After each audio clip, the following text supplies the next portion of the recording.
வணக்கம் மக்களே. ஆதார் அட்டை வைத்திருக்கும் அனைவருக்கும் மிக மிக முக்கியமான மகிழ்ச்சி அறிவிப்பு ஒன்று வெளியாயிருக்கு. அது என்ன அறிவிப்பு அப்படிங்கிற முழு விவரங்களையும் தெரிஞ்சுக்க வீடியோவை கொஞ்சம் கூட ஸ்கிப் பண்ணாமல் கடைசி வரைக்கும் முழுமையாக பாருங்கள். இதுதான் முதன்முறையாக நம்ம வீடியோ பார்க்குறீங்கன்னா மறக்காமல் நம்ம சேனலை சப்ஸ்கிரைப் பண்ணிவிட்டு அந்த லைக் பட்டனை தட்டி விட்டுருங்க. வாங்க வீடியோக்குள்ளே போகலாம். UIDAI என்று சுருக்கமாக அழைக்கப்படும் இந்திய தனித்துவ அடையாள ஆணையமானது ஆதார் அட்டையில் உள்ள விவரங்களை இலவசமாக அப்டேட் செய்வதற்கான கடைசி தேதியை மீண்டும் நீட்டித்துள்ளது. UIDAI ஆனது ஆன்லைன் வழியாக ஆதார் விவரங்களை இலவசமாக அப்டேட் செய்வதற்கான கடைசி நாள் ஜூன் 14, 2025 வரை நீட்டிக்கப்பட்டுள்ளதாக அறிவித்துள்ளது. முன்னதாக இந்த கடைசி தேதி டிசம்பர் 14, 2024 நிர்ணயம் செய்யப்பட்டிருந்தது. தற்போது இது மேலும் சில மாதங்களுக்கு நீட்டிக்கப்பட்டுள்ளது. இது குறித்த எக்ஸ் தள பதிவில் லட்சக்கணக்கான ஆதார் எண் வைத்திருப்பவர்கள் பயனடைவதற்காக UIDAIயின் இலவச ஆன்லைன் ஆவண பதிவேற்ற வசதியானது 14 ஜூன் 2025 வரை நீட்டிக்கப்பட்டது. இந்த இலவச சேவை மை ஆதார் போர்ட்டலில் மட்டுமே கிடைக்கும் என்று UIDAI கூறியுள்ளது. முன்னரே குறிப்பிட்டுள்ளபடி இலவச ஆதார் அப்டேட்டிற்கான காலக்கெடு மீண்டும் நீட்டிக்கப்பட்டுள்ளது. நினைவூட்டும் வண்ணம் ஆரம்பத்தில் இந்த இலவச வசதி ஜூன் 14, 2024 அன்று முடிவடைய இருந்தது.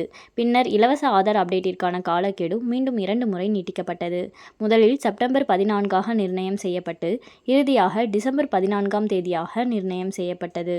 தற்போது மீண்டும் நீட்டிக்கப்பட்டு 14 ஜூன் 2025 கடைசி தேதியாக நிர்ணயம் செய்யப்பட்டுள்ளது. பெரும்பாலும் இந்த இலவச சேவை மீண்டும் நீட்டிக்கப்படுவதற்கு வாய்ப்புகள் அதிகம் என்றே எதிர்பார்க்கப்பட்டது. அவ்வாறே ஆதார் அட்டையில் உள்ள உங்களை பற்றிய விவரங்களை ஆன்லைன் வழியாக இலவசமாக மாற்றுவதற்கான காலக்கெடு மீண்டும் நீட்டிக்கப்பட்டுள்ளது. UIDAI அதன் எக்ஸ் தள பதிவில் குறிப்பிட்டுள்ளபடி இந்த இலவச சேவையானது அதிகாரப்பூர்வ மை ஆதார் போர்ட்டல் வழியாக மட்டுமே கிடைக்கும். அதாவது தற்போது வரையிலாக ஆன்லைன் வழியிலான ஆதார் அப்டேட் மட்டுமே இலவசமாக செய்ய கிடைக்கிறது. ஆன்லைன் வழியாக ஆதார் அட்டையை இலவசமாக அப்டேட் செய்வது எப்படி என்பதற்கான படிப்படியான வழிமுறைகளை காண்போம். முதலில் அதிகாரப்பூர்வ UIDAI இணையதளத்தை அணுகவும். அதாவது myAadhar.uidai.gov.in செல்லவும். இப்போது மை ஆதார் என்பதை தேர்ந்தெடுத்து பின்னர் அப்டேட் யுவர் ஆதார் என்பதை கிளிக் செய்யவும்.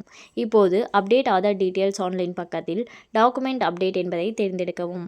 ஆதார் அட்டை எண் மற்றும் கேப்சா குறியீட்டை உள்ளிட்ட பின்னர் சென்ட் OTP என்பதை கிளிக் செய்யவும். பதிவு செய்யப்பட்ட உங்கள் மொபைல் எண்ணுக்கு அனுப்பப்பட்ட OTPயை பயன்படுத்தி லாகின் செய்யவும். இப்போது நீங்கள் அப்டேட் செய்ய விரும்பும் விவரங்களை தேர்ந்தெடுக்கவும். புதுப்பிக்கப்பட வேண்டிய தகவலை வழங்கவும் மற்றும் அதற்கு தேவையான ஆவணங்களை பதிவேற்றவும். கடைசியாக சப்மிட் அப்டேட் ரெக்வெஸ்ட் என்கிற விருப்பத்தை கிளிக் செய்யவும். இதை செய்து முடித்ததும் உங்கள் விண்ணப்பத்தை கண்காணிப்பதற்கான அப்டேட் ரெக்வெஸ்ட் நம்பரானது SMS வழியாக அனுப்பப்படும். உங்கள் ஆதார் அட்டையில் உள்ள பயோமெட்ரிக் விவரங்களை, அதாவது கருவிழி, கைரேகைகள் அல்லது மொபைல் நம்பர் அல்லது புகைப்படம் போன்ற விவரங்களை அப்டேட் செய்ய விரும்பினால் அவைகளை ஆன்லைன் வழியாக செய்ய முடியாது. இந்த மாற்றங்களை ஆதார் சேவை மையம் வழியாக மட்டுமே செய்ய முடியும். இது தவிர்த்து பிறந்த தேதி மற்றும் பாலினம் போன்ற விவரங்களை ஒருமுறை மட்டுமே அப்டேட் செய்ய முடியும். எனவே இவ்விரு விவரங்களையும் மிகவும் கவனமாக புதுப்பிக்கவும். மேலும் இது போன்ற அரசாங்கம் சார்ந்த அனைத்து அப்டேட்களையும் உடனுக்குடனே தெரிஞ்சுக்கணும்னு நினச்சிங்கன்னா மறக்காமல் நம்ம சேனலை சப்ஸ்கிரைப் பண்ணி பக்கத்தில் இருக்க பெல் ஐக்கானை கிளிக் பண்ணி அதில் ஆளுங்கிற ஆப்ஷனை செட் பண்ணி வச்சுக்கோங்க. அப்போ தான் நம்ம அப்லோட் பண்ணுற வீடியோ உடனுக்குடனே உங்களுக்கு நோட்டிஃபிகேஷனாக வந்து சேரும். அது மட்டும் இல்லாமல் அந்த லைக் பட்டனை தட்டி விட்டுருங்க. தேங்க்ஸ் ஃபார் வாட்சிங்.